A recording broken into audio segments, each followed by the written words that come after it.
ẹ̀yin mélòó lẹ rí láìfù tí ẹ̀gbọ́n ojú abẹ́ ṣe lórí TikTok Gàníyà àbí kí wọ́n pè ẹ́ ok ṣé ẹ rí tẹ́ ẹ̀ bá rí ẹ lọ sọ́dọ̀ Pause and Ponder kẹ lọ wò ń bẹ́ẹ̀ èmi kàn fẹ́ wá summarize ẹ̀ fún yín nù ṣe rí lórí social media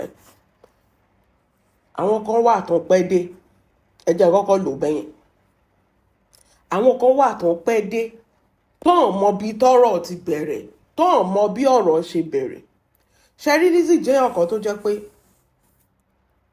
irú èmi mo ti support ẹ̀ rí náà ní gbogbo ìgbà olè ìtumọ̀ tàyẹn mo sọ kinní kan pé mi ò rò pé Lizzy lè jalè mi ò rò pé ó lè jí owó 91,000 èlò ní 91,000 ládùúgbò nǹkan tó náà bá ṣe fún I supported her then I said I don't think so in fact táwọn èèyàn bú mi báyìí mo ní mi rò pé Lizzy lè jalè ṣe rí ẹ̀gbọ́n ojú abẹ let me tell you some things to understand mo a máa là á fún ẹ díẹ̀díẹ̀ sórí Lizzy is over dramatic kì í ṣe pé wọ́n ṣe nǹkan kan fún kì í ṣe pé ìkorò wà nù ayé ẹ̀ she's just over dramatic nǹkan kékeré ló máa ṣẹlẹ̀ sí ọ̀tọ̀ nìkan tó máa wá portray nǹkan tí ò ṣẹlẹ̀ sí Lizzy gan tí ò gbàbí kankan ṣẹlẹ̀ sí Lizzy gan ọ̀tọ̀ nìkan ó máa gbé sórí bíi pé òun ló ń bá wí jẹ́ sọ kínní kan fún ẹ ibi tó ti tún jẹ́rẹ́ ẹlẹ́sẹ̀ tó ti ń confuse ara ẹ̀ Gàníyà ó ní wọ́n sọ ìkorò sínú ayé Lizzy àbí wọn ò jẹ́ kó sọ̀rọ̀ so látijọ́ ìkò sọ̀rọ̀ for over 6 years ló ti wà lórí social media kò rọ̀rọ̀ sọ wọn ò jẹ́ káwọn èèyàn support ẹ̀ bí ìwọ ṣe support ojú abẹ́ padà má ever sọ bẹ́ẹ̀ mọ́ don't you ever say that again àwọn èèyàn support Lizzy bí ìwọ ṣe support ojú abẹ́ ṣó ṣẹ̀dé ni àbójú ẹ̀ dúdú were you living under the rock all this time àbí kí sọ pé o ṣe bẹ̀rẹ̀ sí ń wo Lizzy ṣó mọ́ for the past 6 years lórí social media jẹ́ ń sọ àwọn tó support ẹ̀ pẹ́ all speakers lórí Facebook Mama Esabod kì í sọ pé the only person that did not support Lizzy is Dorcas Pause and Ponder MHM served Lizzy for 5 years Mọ́mí Anamayowa these are legend speaker kì í ṣe gbẹ́gbẹ́ o tó bá sọ pé òun support àbúrò ẹ̀ in fact you have nothing on this speaker kí ló ń porúkọ ẹ̀ woman olómi lábẹ́ yìí Adébíyìnpé ọba ńlá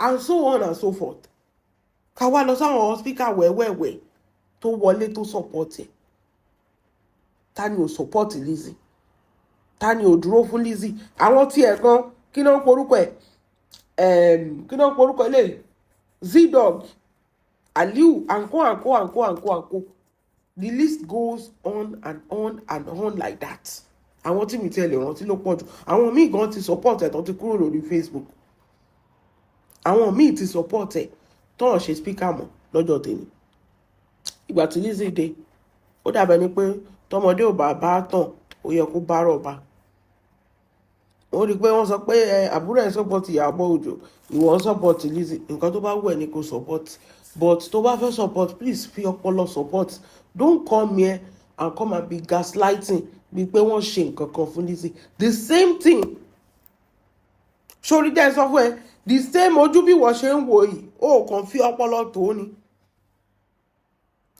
àwọn èèyàn ò ṣe nǹkan kan fún Lizzy a máa gbé wọn ṣépè a máa parọ́ mọ́ wọn wo kí ló ń porúkọ ẹ̀ àbúrò ojú abẹ sí sórí pé ọ̀rọ̀ yẹn gan ò dán mọ́rán lẹ́nu ẹ láti sọ ojú abẹ ò ṣe nǹkan kan fún Lizzy the same thing ní kíní ìṣe ìṣẹ̀lẹ̀ àwọn ọ̀jẹ́ kó sọ̀rọ̀ ni wọ́n àwọn tí Lizzy tó drag Lizzy lẹ́nu tó jẹ́ speaker wọ́n ti fìgbà kan dúró fún Lizzy rí tí Lizzy parọ́ mọ́ ó ní ojú abẹ ń ṣàdúrà fún Ìyábọ̀ Òjó kí Lizzy tó wà hàn mú the same thing ni Lizzy ń ṣe fáwọn èèyàn so you cannot support your sister when it comes to that side and say that àwọn kan lọ́wọ́ kọ́ lọ drag Lizzy wọ́n sọ ìkorò sínú ayé ẹni wọ́n lọ bully ẹni. No, it wasn't like that with everybody.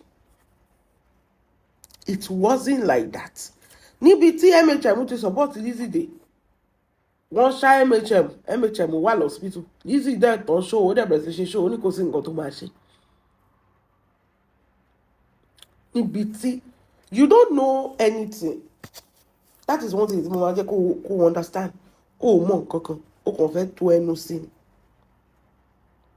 O mọ nǹkan kan kì í ṣe pé torí Ìyábọ̀.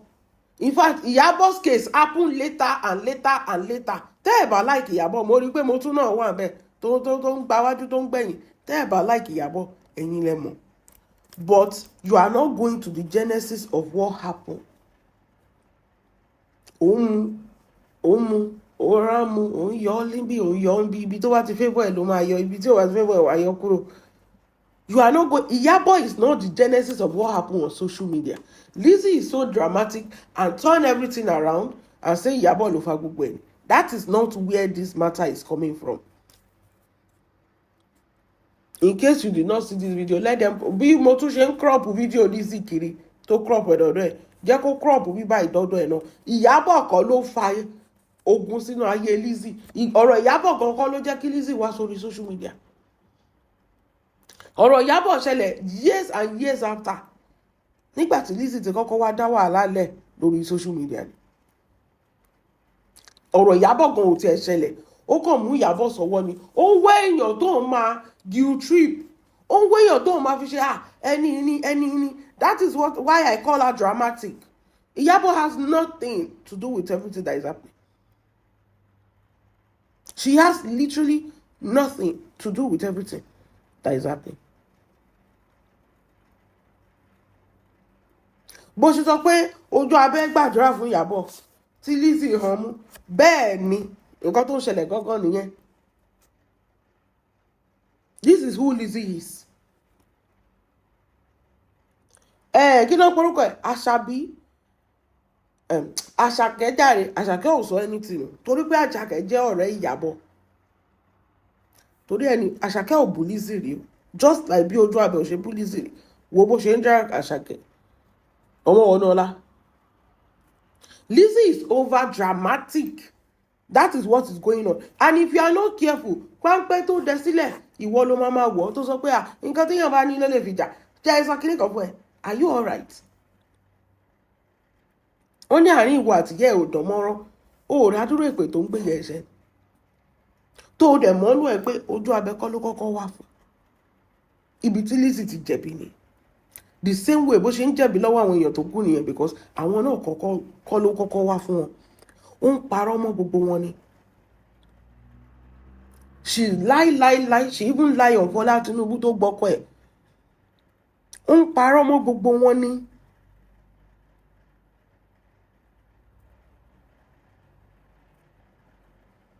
So o lè yọ tàbúrò ẹ̀ sẹ́yìn pé àbúrò mi ò ṣe nǹkan kan fún àwọn tó kù náà ò ṣe nǹkan kan fún. Kì í ṣe pé kíní don't play that game with us. Àwọn tó kù náà ò ṣe nǹkan kan fún Lizzy. Tọ́rọ̀ bá ń gbénú ẹ̀ 6 years ó yẹ kó ti rọ́rọ̀ sọ wọ́n di ẹnu ẹ̀ mú ni. She can choose to talk instead of kó máa ṣépè. Because we refuse to listen to her lies. That is why she's cursing. It's not because anybody did anything to her. Because ó dàbẹ̀ ni pé ẹ̀yin pẹ́ dé. Ẹ tẹ̀ ti pẹ́ jù. She's angry that bó ṣe ń parọ́ yẹn tó kò sí èèyàn tó parọ́ tó sọ pé ọkàn ló lówó jù ní Nollywood. Ṣé o máa sọ pé ò rí gbogbo wọn ò ṣe crop gbogbo pàtì tí Lizzy ti máa ń parọ́ yẹn fún ẹ bọ́n tí ń parọ́ ṣá. O ní ìdá tí wà lórí social media kó tó mọ̀ pé irọ́ ni Lizzy ń pa. Ó ní aṣọ tóun fi ṣe marriage wọn tó diamond sí. Who are you? Ìyàwó Dangote gan òwò aṣọ tó diamond sí.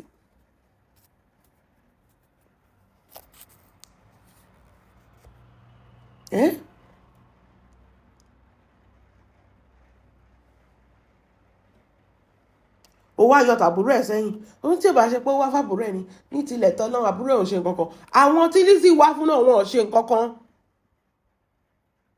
MHM jókòó tì for 5 freaking years 5 years tó bá ti sọ pé àwọn ń lọ báyìí Lizzy máa gbógun tì wọ́n ni Lizzy máa bẹ̀rẹ̀ sí ń parọ́ mọ́ wọn ni wípé eléyìí táwọn ti jà fún ẹ ti tó MHM mo ṣe nǹkan kan fún Lizzy eléyìí tó ti ṣe ó ti tó jẹ́ kí n máa lọ bí Lizzy ṣe máa bẹ̀rẹ̀ sí ń parọ́ mọ́ wọn nìyẹn ó máa bẹ̀rẹ̀ sí ń gbé wọn ṣépè ó máa bẹ̀rẹ̀ sí ń gbọ́mọ wọn ṣépè ojú ẹ̀ fọ́ orí gbogbo nǹkan tó sọ ń pa bàbá ẹ̀ ni àtìyẹ́ ẹ̀ ká sọ pé bàbá ẹ̀ ti kú ìwọ àtìyẹ́ ò dẹ̀ single terms that is why you can reckon with Lizzy ó rí gbogbo èpè tó gbé àwọn ọmọ àbúrò ẹ̀ṣẹ̀ ni ó sọ pé ó láìkí ojú abẹ èèyàn tó ń gbé ojú abẹ tó ń gbé àwọn ọmọ ojú abẹ ṣépè ni wọ́n sọ pé wọn ò lè sìn sí dáadáa ni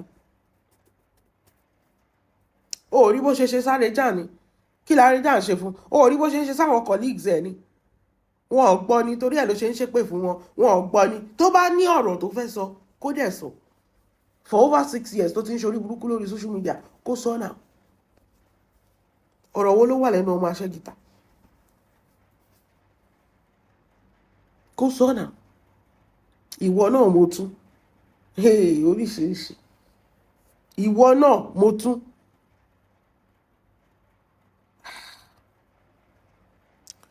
two years ago àbí ká sọ pé last year ó rò mà sí ibi téèyàn kò mà rí báyìí mo tún àbí kí n ṣe mo tún yìí náà ni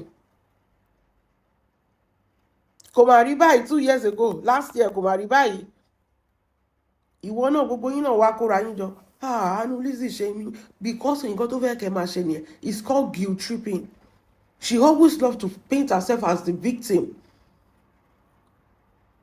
ó lọ gbé ìyàwó Arejan wá Arejan náà lọ gbé àbúrò ẹ̀ wá now you are crying wolf all up and down òṣùwọ̀n tó fi wọ́n fẹ́ lómi ó fẹ́ kó fi wọ́n fún ẹ ibo náà ti ń ṣe yẹn ìwọ want to be the only person ó ṣépè fún ojú abẹ ó ṣépè fún ọmọ ẹ ó ṣépè fún ìyá yín ó ṣépè fún bàbá yín tó ti kú ó gbé fọ́tò wọn jáde ojú abẹ retaliated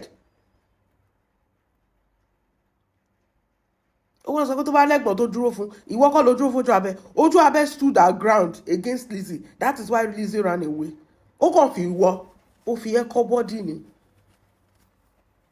ṣé Lizzy wá gbádùn tó tó yẹn ó fi ìwọ ó fi ẹ́ kọ́ bọ́dì ni you did not stand for Ojuabe when she was fighting Lizzy's battle Ojuabe stood for herself òun kọ́ ló gbà fáwọn kì í ṣe pé ìwọ ló dúró fún òun fún ara ẹ̀ ló dúró fún ara ẹ̀ if you say you like your sister èèyàn tó bá máa pa àbúrò ẹ̀ èèyàn ṣe pé pa àwọn ọmọ àbúrò ẹ̀ máa kú ibẹ̀ ló wà tó sọ pé ó like àbúrò ẹ̀ ṣé ẹ ní ẹ sì máa ẹ wo àárín ọmọ ìyá méjì ṣì máa dàrú ẹ lọ kọ sílẹ̀ báwo ló ṣe máa sọ pé o jábúrò mi èèyàn kan ń gbé mi ṣépè tọmọtọmọ wàá sọ pé ẹ̀yìn ẹnìyẹn ló fẹ́ lọ tò sí pé wọn ò understand ẹnìyẹn àbí kò fẹ́ dáfẹ́ nìyẹn ni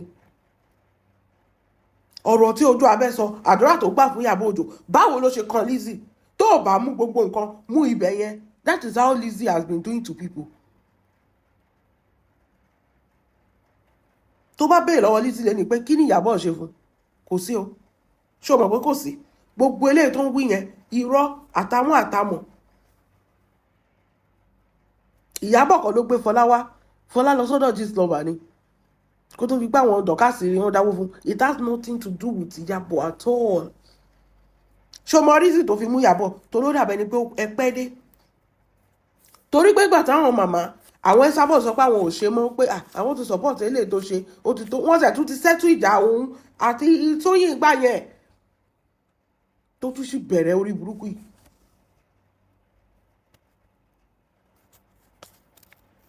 ó wá rí Ìyábọ̀ ti mọ Esabod tẹ́lẹ̀ o tó ń comment under Esabod ó wá ní àṣẹ Ìyábọ̀ ló ń ṣeun that is how dramatic she is Ìyábọ̀ ò comment láti fi bò the same thing tó ń ṣẹlẹ̀ ni Ìyábọ̀ ò comment láti fi bú olórí burúkú just like bí àbúrò ẹ̀ ṣe gbàdúrà fún Ìyábọ̀ tí ò sí nǹkan kan tó kàn but she will come out and attack people just like that and you sit down there and say wọn ò fún ní listening here ni wọn ò fún ní listening here kí ló wá ṣe lórí social media èpè tó wá ń ṣe yẹn náà máa fi fún ní listening here for the past 6 years tó ti wà lórí social media wọn ò dẹ̀ fún listening here tó ti ń rojọ́ everyday tó ti ń ṣépè everyday she choose to be ṣépè kì í ṣe pé nǹkan tó lè jà nìyẹn tó lè fi jà nìyẹn. Ẹ má máa manipulate fún yàn. Ó shoot láti máa ṣépè ni. If you don't want to ṣépè and want to explain yourself, explain yourself. Èèyàn tó máa ń gbọ́ máa gbọ́, kì í ṣe dandan kí gbogbo ayé gbọ́. Ṣèbó ní àwọn tíìmù ẹ̀. Ṣèbó ní àwọn tíìmù ẹ̀ tó ń gbọ́ ẹ̀. Ẹ̀wọ̀n gbọ́ ni o. Òótọ́ wà ní nǹkan tó ń sọ. Kò sí òótọ́ ní nǹkan tó ń sọ. It's called manipulation. Kò sí òótọ́. Òótọ́ kí ni? Ó ṣe sọ pé lè tó sọ ń pa àbúrò ẹ̀ òótọ́ ni. Ó ṣe sọ pé gbogbo èpè tó gbàbúrò ẹ̀ ṣẹ́ ó máa ṣẹ. Gbogbo irọ́ tó pa mábúrò ẹ̀ òótọ́ ni. Mi ò rò pé Lizzy parọ́ mọ́ ẹ rí. Mi ò rò pé Lizzy parọ́ mọ́ ẹ rí. Lizzy tó gbé machine fún Alábìkẹ́ tó lọ parọ́ mọ́ ọmọ yẹn lọ́dọ̀ àwọn ọlọ́pàá pọ́n gbéṣẹ́ fún kò ṣiṣẹ́. Tọmọ yẹn lọ kirikiri. Mi ò rò pé Lizzy parọ́ mọ́ ẹ rí. Gbogbo yín ẹ fẹ́ kẹ́yìn náà kó má dàbí pé gbogbo yín support èèyàn kan lẹ́ ń ṣe náà. Kó má dàbí ní pé gbogbo yín support èèyàn kan lẹ́ ń ṣe. But deep down ẹ mọ̀ pé kì í ṣe àwọn èèyàn ló wá fún ọmọbìnrin ló ń wá fún wọn. Wọn ò gbọ́ wo àwọn colleagues ẹ̀ tó ń rámú. Wọn ò bá sọ̀rọ̀, wọn ò ṣe anything. Ń ra wọn. Bíọ́lá Adébáyọ̀ ṣó dárúkọ ẹ̀ rí ni. Bíọ́lá Adébáyọ̀ ṣó dárúkọ Lizzy rí ni. Ṣebí podcast nìyẹn ń ṣe. TVC wọn ò dárúkọ ẹ̀ rí. Tó tún jàjàjà tó dájà lórí radio station. Ẹ̀dẹ̀ wọ́n sọ pé ẹ̀wọ̀n fún ní listening here. Ló kọ̀yàn pẹ̀lú Lizzy. Tó bá mọ̀ pé wọ́n fún ẹ ní listening here dẹ̀ wá lọ wáṣẹ́ yẹn ṣe ni wàá máa ṣiṣẹ́ ẹ̀. Kì í ṣe gbogbo ayé ló máa gbọ́ ẹ̀ náà. Kì í ṣe ṣe bó ṣe ń ṣe. Ẹ lè jókòó síbẹ̀ yẹn because kò wá fẹ́ tí kì í ṣẹ́yìn ló ń báwí. That is it. Wọ́n ṣe pé ó mú ọmọ Priscilla ó ní wọ́n fún ní listening here. Ọjọ́ tí Priscilla bímọ ó mú ọ̀tá ọmọ yẹn ó bẹ̀rẹ̀ sí ń wé pè fún àbí wọn crop yẹn náà sọ́dọ̀ ẹ̀ Ganiyat. Ó mú ọmọ yẹn ó bẹ̀rẹ̀ sí ṣépè fún lórí online. Ọjọ́ tí Priscilla bímọ. Ẹ jọ kí ni ẹ̀ṣẹ̀ Priscilla kí ni ẹ̀ṣẹ̀ ọmọ tuntun tó ṣẹ̀ bí? Kí ni ẹ̀ṣẹ̀ ọmọ tuntun tó ṣẹ̀ bí? Ìwọ ló lọ gbọ́kọ lọ́kọ, ìwọ ló dẹ̀ nísìmí. Ó ti gba bàbá wọn, ó ti fẹ́ ní ṣùlọ́kà. Ó ti ṣe marriage fún láti. Ó kàn dùn mí láti ló yẹ kó wọ wedding gown jọ marriage yẹn. Ọmọ yẹn dẹ̀ ṣe kí ni? Ọmọ yẹn dẹ̀ tún gbọ́ ẹ̀fọ́. Ó dẹ̀ bẹ̀rẹ̀ sí ṣe kí ni? Ìwọ ló move on. Ìwọ ló ṣe kí ni? Ìwọ ló move on. Ìwọ ló lọ gbọ́kọ lọ́kọ, ìwọ ló dẹ̀ move on. Ọmọ yẹn ti move on. Ó ń ṣiṣẹ́. Tó bá réyàn ọkùnrin kankan lẹ́yìn ọmọ yẹn, wàá mú ọkùnrin yẹn wàá búlì ẹ̀. Ìgbà tí Afọláyan wà lẹ́yìn ọmọ yẹn, ó mú Afọláyan búlì ẹ̀ ni. Èèyàn tó búlì tó búlì Wùmí ìyàwó Mohbad. What are you talking about? Ẹ wá jókòó síbẹ̀ ẹ pàtẹ́ òbò, ẹ pàtẹ́ òṣì, ẹ ń sòṣì ọ̀rọ̀ lẹ́nu. Ibi tẹ́ tó wà òkè pẹ̀lú yín, ibẹ̀ yẹn lẹ́jọ́, ẹ fi gbogbo eléyìí tó kù lẹ̀. Ọ̀gẹ̀dẹ̀ ń bàjẹ́ ló ń pọ̀. This is the height of Ganiyat. If I need 1% respect for you before, I lost it. Because tó bá ṣe pé ará àta ló ṣe sí wàá sọ pé kíní. Ṣebí àbúrò ẹ̀ nìyẹn. Ó dẹ̀ ń sọ pé ó dàbẹ̀ ò ṣe nǹkan kan fún. Àwọn tó kù náà ò ṣe nǹkan kan fún náà. Kí ló rò pé Ìyábọ̀ ṣe fún? Tó fi ń ṣépè fún Ìyábọ̀, tó ń ṣépè fún ọmọ ẹ̀, tó ń ṣépè fún grandson ẹ̀. Sọ nǹkan tí Ìyábọ̀ ṣe fún. Ṣé nítorí pé ó jábùrú ẹ̀ ló fi lè rí yẹn clearly pé bọ̀ àbúrò mi ò ṣe nǹkan kan fún náà. Àbúrò mi ò dárúkọ ẹ̀. Ìyábọ̀ náà ò dárúkọ ẹ̀ náà. Àwọn tó kù tó ń ṣépè fún ìwọ̀n ò dárúkọ ẹ̀ náà. Wọn ò dárúkọ ẹ̀ o. Ẹ má máa ṣe báyìí náà. Ìgbàlagbà lẹ pera yín, ẹ má máa ṣe báyìí. Kò make sense. It doesn't make any sense. Ẹ wá pàtẹ òbò, ẹ pàtẹ ìranù, ẹ bẹ̀rẹ̀ sí sọ̀rọ̀, wọ́n á dẹ̀ come for you.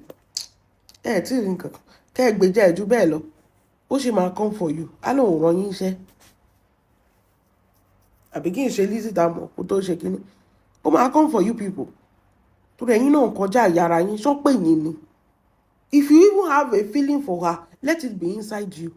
Lizzy ò ṣe ọ̀rẹ́ lè súnmọ́. O máa dúró ayé ẹ̀ tó máa bàjẹ́ torí pé o súnmọ́. Torí how can you say you cannot see what she's doing to people? And you say that, listen sí ni.